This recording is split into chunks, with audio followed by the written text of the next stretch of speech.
Hello, everybody! I am Coffee with Cartoons, and today I'm here to answer the question no one was asking. Who is this 1930s era cartoon character that looks like someone mashed together Betty Boop and Minnie Mouse? Well, you might be surprised to hear she's a Looney Tune.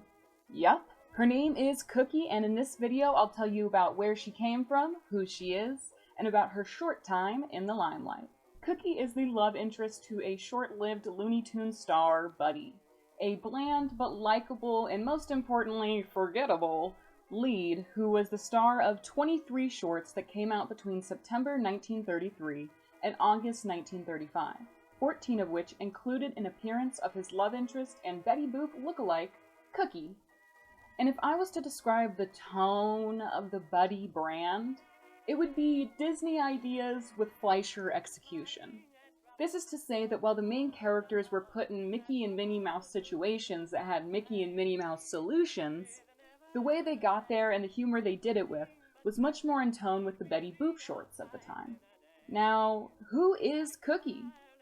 Is she really just a Betty Boop lookalike and a Minnie Mouse clone? Or is she unique in some way? Well, first let's go through the Venn diagram of traits she does share with them. Starting with Betty, there is some damning evidence for her being a copycat. From her short spiked hair, body shape, squeaky voice, and her love of dancing and performing.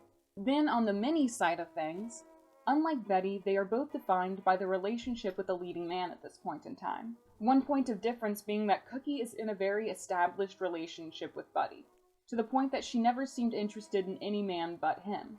Whereas Minnie... well, what else do they have in common?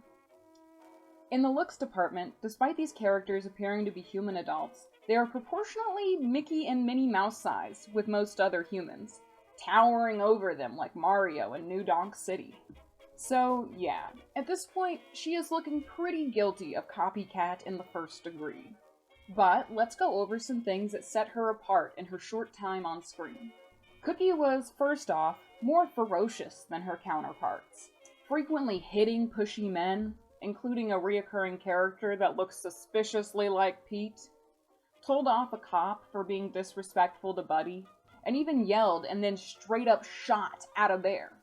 And where Betty played innocent with her affections, and Minnie was frequently flirtatious but ambiguous with Mickey, Cookie was very down-to-earth with Buddy. She may play coy from time to time, but it's very self-aware. And most importantly, somehow through all the silliness, you can really see how much these characters care for each other mutually. A usual setup for them was running a business together, Cookie usually providing the entertainment in the form of song or dance. Though I do have to admit, that is pretty much the setup for Betty in her very first appearance in 1930's Dizzy Dishes. Unique to Cookie as well is that she has a baby brother that she takes care of from time to time, showing a motherly but stern side to her as well. Also, unlike her counterparts, she often changes outfits and appearances. Not over time, but just like as outfit changes. Sometimes she even appears with blonde hair. So, in the end, who is Cookie? Cookie is a girl with a ferocious spirit, a joy for performing, and a love in her heart for a bland but attentive Buddy. I'll leave whether or not she is a Betty or Minnie clone to viewer discretion, but I will say that to me, she is a loving mashup of the both of them, with some interesting bits and bobs thrown in. And at the end of the day, what really sets her apart is her attitude and fierce nature. She is a Looney Tune after all. Alright everybody, this has been Coffee with Cartoons. If you liked the video, feel free to like, comment, and subscribe, and I will catch you later.